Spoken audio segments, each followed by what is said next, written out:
Assalamualaikum warahmatullahi wabarakatuh.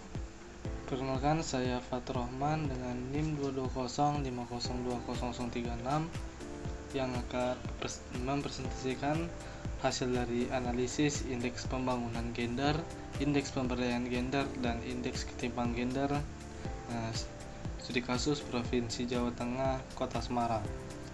Dari hasil analisis saya,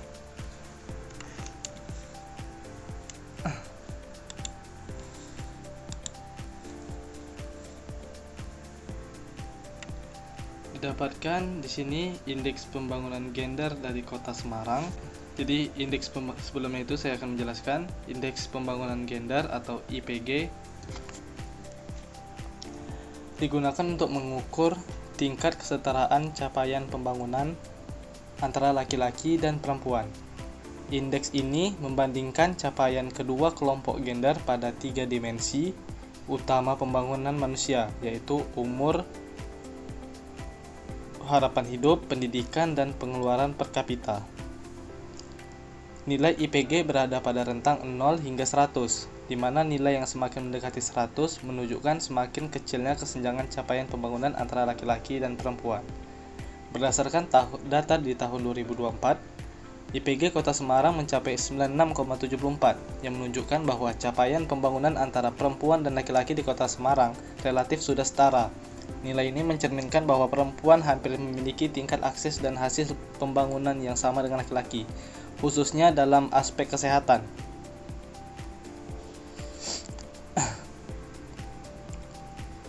Meskipun masih terdapat selisih kecil secara umum, indeks pembangunan gender Kota Semarang menunjukkan kondisi pembangunan gender yang inklusif dan progresif. Berikutnya yaitu indeks pemberdayaan gender. Jadi indeks pemberdayaan gender ini digunakan untuk mengukur sejauh mana perempuan berperan aktif dan memiliki kekuatan dalam pengambilan keputusan ekonomi dan politik. Berbeda dengan IPG yang menekankan kesetaraan capaian, indeks pemberdayaan gender lebih berfokus pada posisi dan peran perempuan dalam struktur kekuasaan dan ekonomi. Indikator utama dalam indeks meliputi presentasi keterwakilan perempuan di parlemen, peran perempuan sebagai tenaga profesional dan manajerial, serta kontribusi perempuan terhadap pendapatan. Jadi di sini pada tahun 2024, indeks pemberdayaan gender Kota Semarang tercatat sebesar 78,71, yang dapat dikategorikan sebagai cukup tinggi baik di tingkat Provinsi Jawa Tengah maupun nasional. Capaian ini menunjukkan bahwa perempuan di Kota Semarang tidak hanya memperoleh manfaat pembangunan, tetapi juga semakin berdaya dalam menentukan arah pembangunan itu sendiri. Berikutnya yaitu indeks ketimpangan gender. Jadi indeks ketimpangan gender ini digunakan untuk mengukur ketimpangan gender secara struktural, khususnya terkait kesehatan reproduksi, pemberdayaan dan partisipasi perempuan dalam pasar kerja. Berbeda dengan IPG dan IDG, interpretasi IKG bersifat terbalik, di mana nilai yang semakin rendah menunjukkan ketimpangan gender yang semakin kecil. Data tahun 2024 menunjukkan bahwa IKG Kota Semarang sebesar 0,17, yang tergolong rendah dan lebih baik dibandingkan rata-rata Provinsi Jawa Tengah maupun nasional. Nilai ini mengindikasikan bahwa ketimpangan gender di Kota Semarang relatif sangat kecil, baik dalam aspek kesehatan, reproduksi, keterlibatan perempuan, dan pendidikan dalam pasar kerja maupun partisipasi publik. Jadi kesimpulannya dari hasil analisis IPG, IDG, dan IKG Kota Semarang secara keseluruhan, ketiga indikator gender menunjukkan bahwa kondisi pembangunan gender di Kota Semarang berada pada arah yang positif.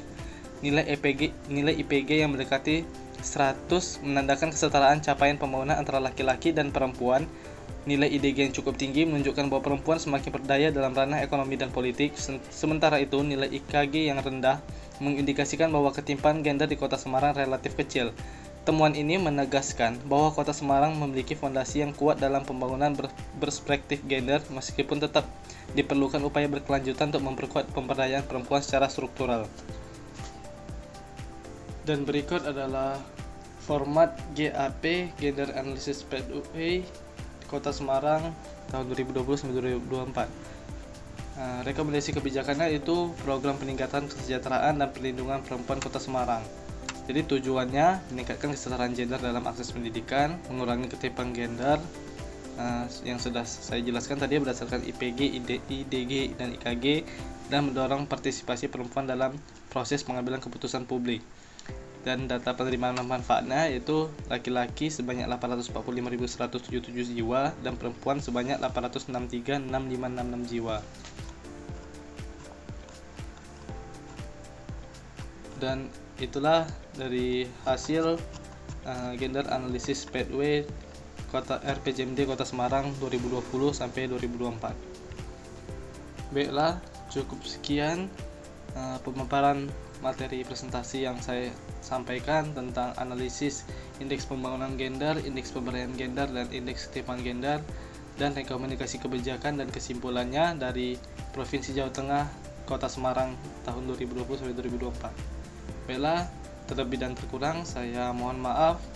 Wabillahi taufik wal hidayah. Wassalamualaikum warahmatullahi wabarakatuh.